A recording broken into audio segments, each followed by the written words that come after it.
मुस्लिम league Nawaz की पंजाब हुकूमत और पाकिस्तान पीपल्स पार्टी की सिंध हुकूमत के दरमियान तल्खियाँ बढ़ती दिखाई दे रही हैं। मरीम नवाज साहिबा से पीपल्स पार्टी तकाजा कर रही है कि वो माफ़ी मांगें और पंजाब हुकूमत कह रही है जनाब माफ़ी किस चीज़ की। अगर माफ़ियों की बात है तो फिर तो एक बड़ी लंबी तवील फहरिस्त है और उधार है माफ़ियाँ वो पीपल्स पार्टी को मांगना पड़ेंगी।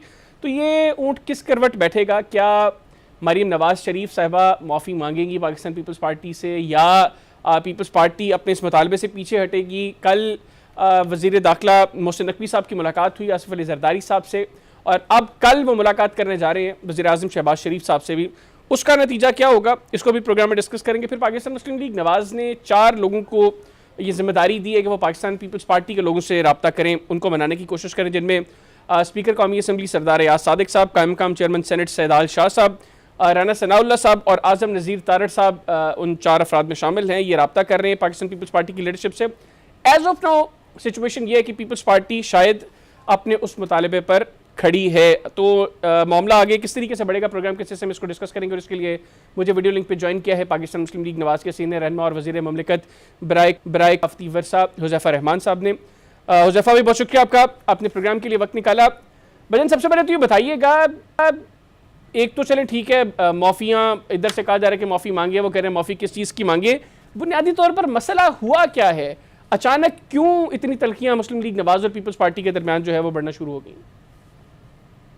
जी बहुत शुक्रिया हैदर साहब। एक तो मैं आपके प्रोग्राम के तवस्सुस से ये बात गोश गुजार करना चाहूँगा कि वज़ीर आज़म साहब से जो है तफसीली बातचीत हुई है इस मामले पर और वज़ीर आज़म साहब बड़े पुरुमीद हैं कि पीपल्स पार्टी हमारी इत्तेहादी है और टॉप लीडरशिप में कोई डिफरेंसेस नहीं है, लेकिन सेकंड टीआर जो है या थर्ड टीआर के लोगों का आपस में बयानबाजी के बाद जो है सूरत हाल कुछ गंभीर हुई।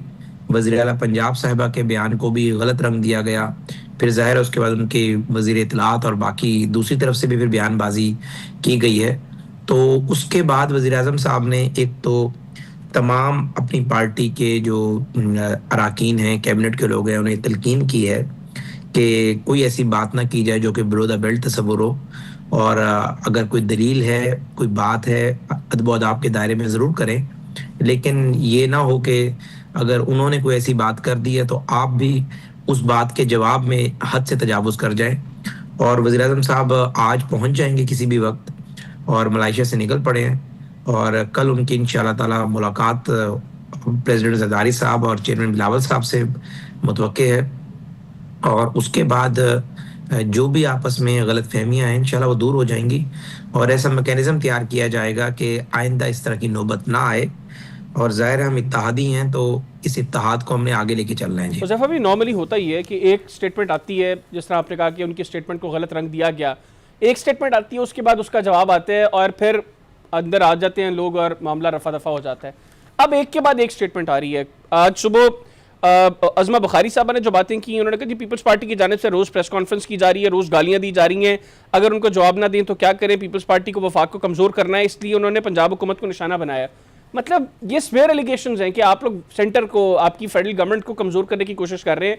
तो इस स्टेज तक चीज़ें ऐसे तो नहीं जाती। फिर रिसेंटली जो मरीम नवाज साहबा ने भी अपनी तकरीर में जो बातें हाईलाइट की, वो अभी की बातों का ग्रज नहीं था, माजी की बहुत सी चीज़ें जिनको हाईलाइट किया गया उसके अंदर।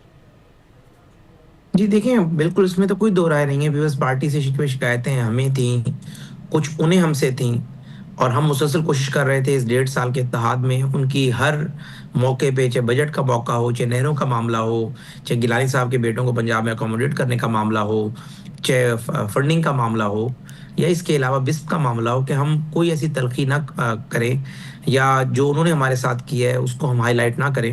लेकिन जाहिर है एक हद होती है, सब्र का पैमाना है, लबरेज हो जाता है और वो पैमाना लबरेज हुआ।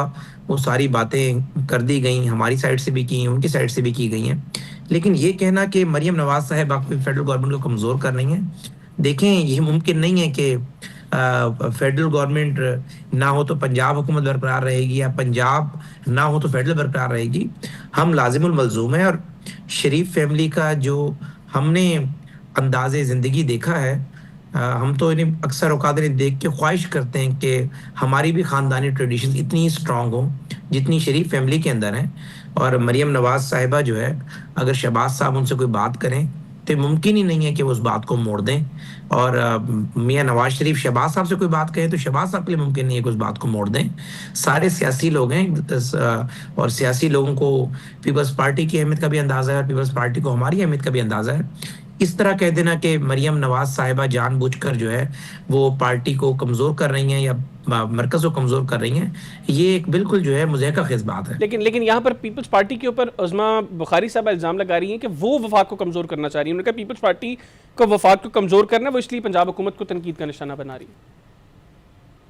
देखिए जी, बात यह है कि उज़्मा बुखारी साहिबा के कुछ बयानात से मुझे भी इख्तलाफ है। क्योंकि बात ये होती है कि लीडरशिप के लिए आपको ट्रबल शूटर होना चाहिए, ना कि ट्रबल मेकर होना चाहिए। बहुत सारे प्रोग्रामात में मैंने भी मरियम नवाज साहिबा के नुक्ते नज़र का दिफा भी किया, पंजाब हुकूमत का दिफा भी किया, लेकिन अल्फाज और अंदाज ऐसा था कि सामने वाले को लॉजिक नज़र आए। तो अगर आप अपनी लीडरशिप के दिफा में कोई इस तरह की बात कर जाते हैं जो कि बाद में उसकी कॉस्ट आपकी लीडरशिप पे करे, या मैं कोई ऐसी बात करूं उस पर फिर राना सनाउल्लाह या आजम रज़ा तारड़ माफी मांग रहे हो, तो मेरे ख्याल से बात जचेगी नहीं ना। बात ऐसी हो कि मुदल्लल हो, और उस मुदल्लल बात में सामने वाला भी आप पे ये क्लेम ना कर सके कि आपने जो है कोई रवादारी का सबूत नहीं दिया या आपने कोई पर्सनल अटैक शुरू कर दिया। तो उज़्मा बुखारी साहब बहुत अच्छा बोलती हैं, लेकिन ज़ाहिर है फ़र्द जज्बात में मेरे ख्याल से कुछ बातें उन्होंने ऐसी की हैं जो कि नहीं करनी चाहिए। जब आप ज़ाहिर है पोजीशन ऑफ ट्रस्ट पर बैठे हुए होते हैं तो आपने मुदल्लल बात करनी होती है और अपना नुक्ता नज़र सामने रखना होता है। मरियम नवाज साहिबा का जो नुक्ता नज़र है पूरी पार्टी का वही नुक्ता नज़र है। उज़्मा बुखारी साहिबा भी उसी को बयान कर रही हैं, मैं भी उसी को बयान कर रहा हूँ, लेकिन अंदाज ज़रा मुख्तलिफ है और वो ज़ाहिर है उस अंदाज को पकड़ लिया गया। तो मैं समझता हूँ कि हमें लॉजिकल बात करनी चाहिए, ना कि कोई पर्सनल अटैक करे। तो अभी जो पीपल्स पार्टी तकाजा कर रही है कि मरियम नवाज शरीफ साहिबा जो है वो माफ़ी मांगे, तो अब उनको ये आज़म नज़ीर तारड़ साहब और राना सनाउल्लाह साहब की माफ़ी पर इत्तफा करना पड़ेगा, या मरियम नवाज साहिबा भी माफ़ी मांगेगी फिर उनसे जो उनका मुतालबा है? नहीं जी, ना राना सनाउल्लाह साहब ने कोई माफ़ी मांगी है। आज़म नज़ीर तारड़ साहब ने तो में एक्सक्यूज़ किया। तारड़ साहब ने एज ए कोलीग मनाने के लिए कहा कि अगर कोई बात बुरी लगी है तो मैं उस पर माजरत कर लेता हूँ, जो कि हम मशरकी लोगों की रिवायात हैं, कर्टसी होती है। बाकी रही बात मरियम नवाज साहब ने तो कैसी बात की नहीं है जिसमें माफ़ी मांगी जाए। अगर उनकी कोई बात गलत समझ आई है पाकिस्तान पीपल्स पार्टी को, तो उसका हरगिज़ ये मतलब नहीं है कि चूंकि उन्होंने बात गलत अंडरस्टैंड की है तो मरियम नवाज साहब माफ़ी मांगे। उस पर हमने वजाहत भी दे दी, और मेरे ख्याल से पीपल्स पार्टी की भी जो कि लीडरशिप मैटर करती है उनमें से किसी का यह मुतालबा नहीं है कि मरियम नवाज साहिबा माफ़ी मांगे। बाकी जो लोग हैं इररेलेवेंट लोग हैं कुछ पीपल्स पार्टी के पंजाब में, जिनको मेरे ख्याल से पार्टी खुद भी कोई जिम्मेदार पोजीशन नहीं दी हुई, वो चाह रहे हैं कि इस तरह की बात करें और आसमान पर थूकें।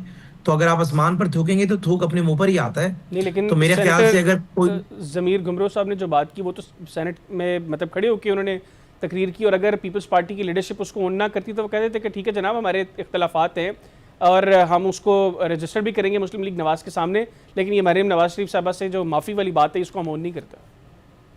देखिए, नवीद कमर साहब हों या बाकी लोग इंतहाई सीनियर सिटीजन पॉलिटिशियंस हैं मेरे, एक तो या शेरी रहमान, इनकी तरफ बिल्कुल मैंने इशारा नहीं दिया।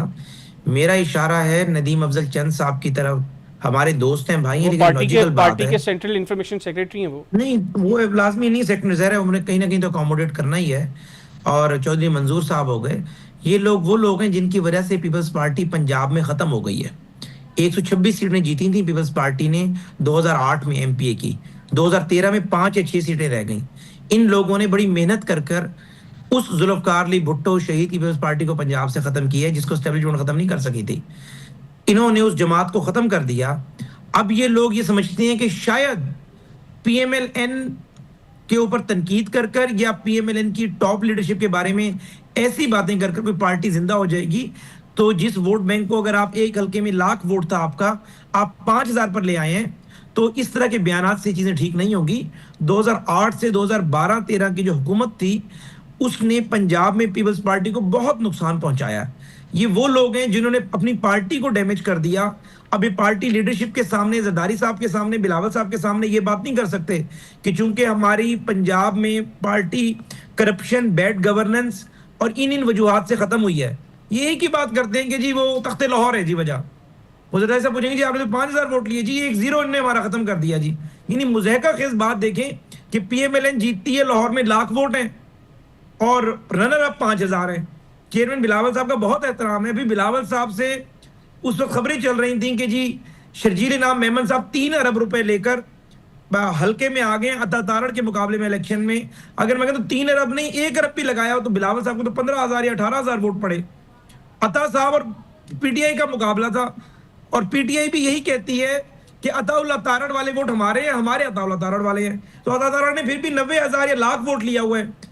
तो मकसद कहने का ये कि 15-18,000 वाला कह रहे हैं कि हमारे साथ धांधली हो गई है। तो इस तरह की बात बड़ा दिल करना चाहिए, बड़े दिमाग बैठे, अपनी लीडरशिप को बताएं कि पंजाब में पार्टी को रिवाइव करने का ये तरीकाकार है।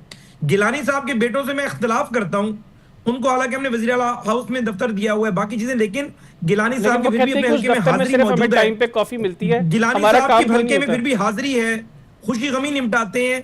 गिलानी साहब के बेटे अगर जीतते हैं तो जीतते हैं, अगर हारते हैं तो 70-70 हजार वोट लेकर हारते हैं। नदीम अफजल चंद साहब का आप रिजल्ट चेक कर लेंगे, 24 का रिजल्ट क्या था, 18 में पीटीआई में चले गए थे।